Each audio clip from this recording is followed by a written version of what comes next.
basically, why that's really important is that this is the common enemy. This is like the bottom line. This is what everybody in the end is going to have to face.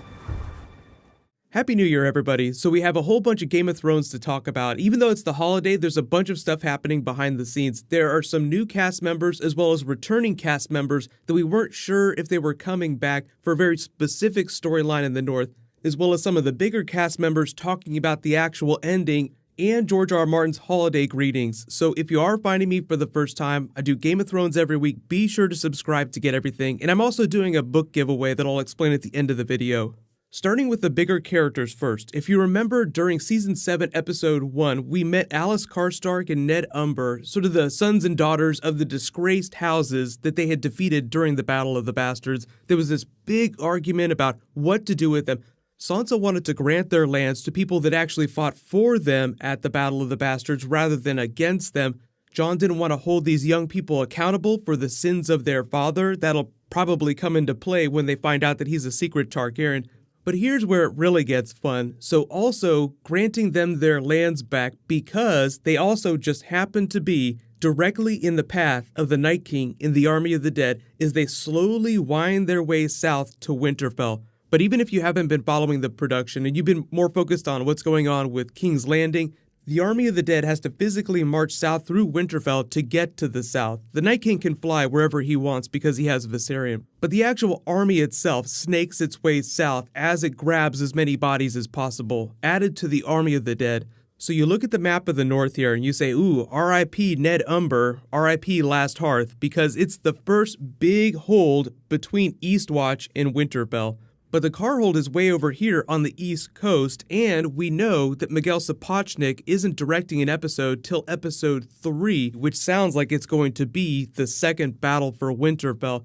So what are they going to do with the Last Hearth in the Carhold? It sounds like they'll be added to the Army of the Dead, so it sounds like we might get really quick shots like we got at the end of episode 3, where they took Highgarden. Like you saw a version of a battle, but it was Jaime rolling up with his army, you saw the quick shot of the Queen of Thorns looking out, and then the aftermath. So they might do a version of that for the Last Hearth in the Carhold, just showing you the Night King and the Army of the Dead washing over those holds and just making the Army of the Dead even bigger so that they build the anticipation for that episode 3 battle.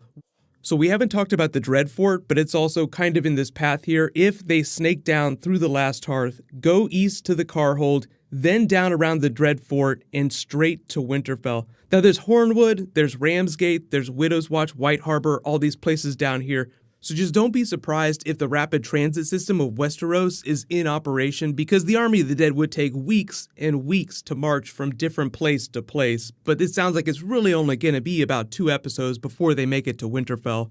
So now you kind of see the logic in bringing back Alice Karstark and Ned Umber. They can give them this really heroic death if they do want to kill them, but because they're so young, they might just keep them in that Great Hall at Winterfell and have them give orders to their subjects at these places and have them redeem their households that way.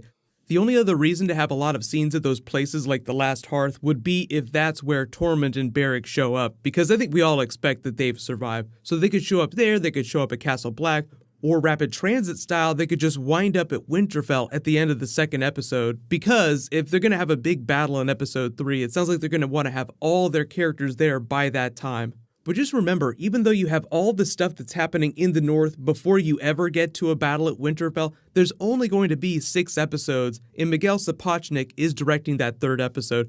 David Nutter is directing the first 2 episodes, so I'm expecting them to be more character-based. So if we do have big battles during those, I'm just expecting them to be treated the way we saw them treated during episode 3.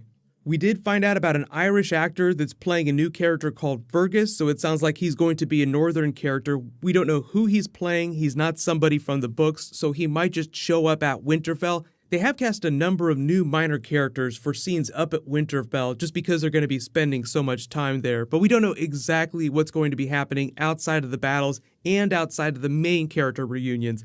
It's a little easier to predict what's going on with the main characters just because you know them so well, so there's only a few things left for them to do during the final season. But speaking of main characters, Emilia Clarke has been doing a bunch of interviews like the rest of the main cast, but she said something really funny, which I don't necessarily believe. but she said that they actually do have multiple different endings, so no one main cast member, like the really big cast members, know what the actual ending is going to be.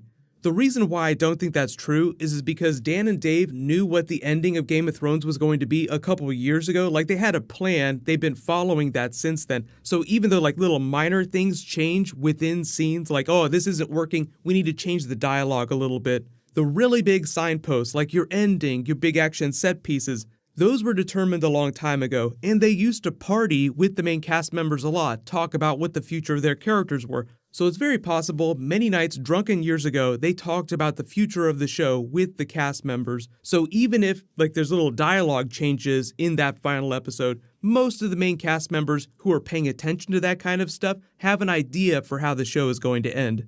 But because things are so crazy, there's a social media ban on set, like the actors aren't allowed to use social media while they're filming scenes, which seems pretty logical. They just need to have something to tell reporters when they're asked, hey, what's the ending of Game of Thrones? So they can just read the HBO written dialogue. Oh, we don't know, there's multiple endings, it could be anything, they're filming multiple endings. When in reality, the actual ending will probably be filmed indoors, so even if they know what it is, nobody will have a chance to see it. Like, it's not going to be something that you could catch with a drone. But let me know in the comments, do you actually believe them when they talk about these multiple endings that they're filming? Because they've said that before, like Kit Harington said that, and it turned out to be a gross exaggeration. I mean, I trip myself up all over the place here. No, I can't tell you anything. All I can tell you is that what you might have seen on the internet, anyone who follows it, might not be true. It might be true. But it also might be true, and you might be just saying that to throw us off the case. Yep. Yeah.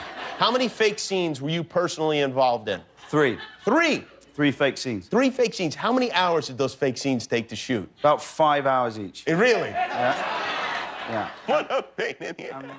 But over in book territory, George R. Martin gave his annual holiday greeting. Merry Xmas, Happy New Year to my friends and readers out there. Had a lovely Christmas day with friends and family, and Santa was very good to me. I hope the same is true to all of you. So he doesn't have any actual updates on Winds of Winter. I know we all still have speculation on when it might drop. Usually that proves out to not be true. So I try not to speculate too much on release dates, but if there's any big news about that, of course I'll post it in a video. Leave all your requests for Season 8 or Game of Thrones related videos in the comments below. There is some Ironborn that I was planning on doing that I might post next week.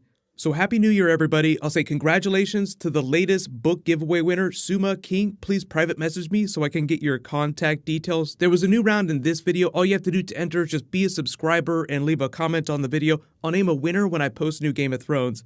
Click here to learn more about what's going on with the Season 8 episodes, and click here to learn more about what's going on with the actual release date.